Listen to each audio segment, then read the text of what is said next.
Good afternoon, class. My name is Nicholas Bourget.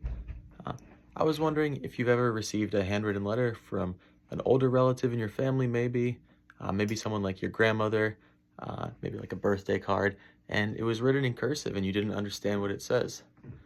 Well, the difference between us is that I do know how to write cursive. I went to a Catholic middle school where we had to write cursive, or else our answers were wrong. So I can help you guys decipher those kind of letters. Um, so first I'd like to show you the cursive alphabet, and maybe I can pinpoint some of the tricky letters you guys might get confused on if you were reading through it and didn't know what it said. So here is the alphabet for you.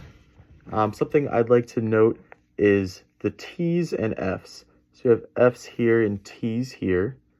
Something that's kind of confusing about them is on the T's, you cross the lowercase one and don't cross the uppercase one.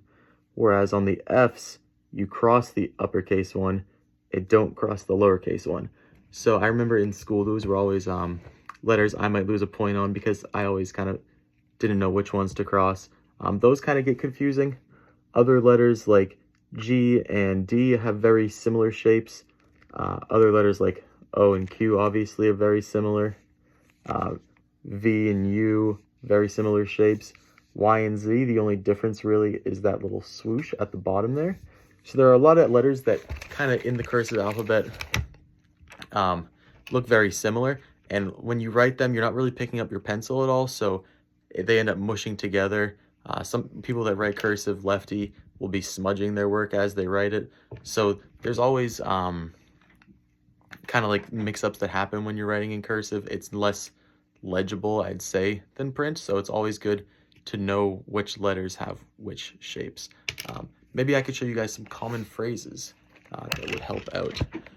So if you were receiving a letter and you didn't know what it says, most likely at the beginning there's some sort of introduction. So I would say it's going to begin with something like, "Hello, grandson." So if you were receiving this letter from your grandmother, most likely this is going to be the introduction. Hello, with the L's, not B's too. L's and B's look very similar. And then grandson. I know this is backwards, so it's kind of tough to tell. But this may be a common phrase you'll see on one. Another common phrase may be something like, "I love you." So if you wanted to reply back, right here I've written, "I love you." Probably something more common towards the end of a letter. Maybe signing off with your name. I can show you my name as an example.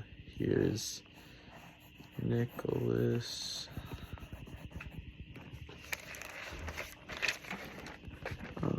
Notice that the capital letters and letters like B and L and F, some of them are going to go all the way up.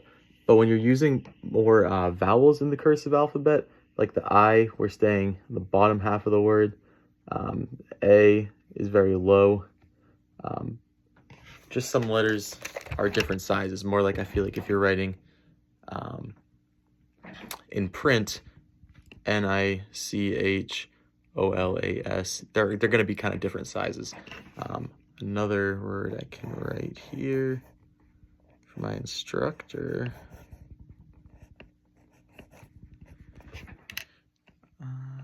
And here's Christine. That's what your name would look like if your name was Christine. And I think it's important that you guys learn these letters because it's a dying language. Soon there's not going to be many people that read or write cursive anymore. We want to kind of preserve the tradition of like signing your name, for example. Signing it in cursive looks a lot more official than signing it in print.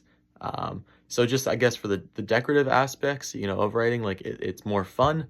It's more enjoyable to write in cursive. If you're artistic, it does feel more satisfying to write in cursive. And if you're someone that just doesn't think that's as important, it's good to understand it because a lot of legislation, things you may see at your job in your future, handwritten letters, the older generations that may still be writing in them, they're going to write in cursive.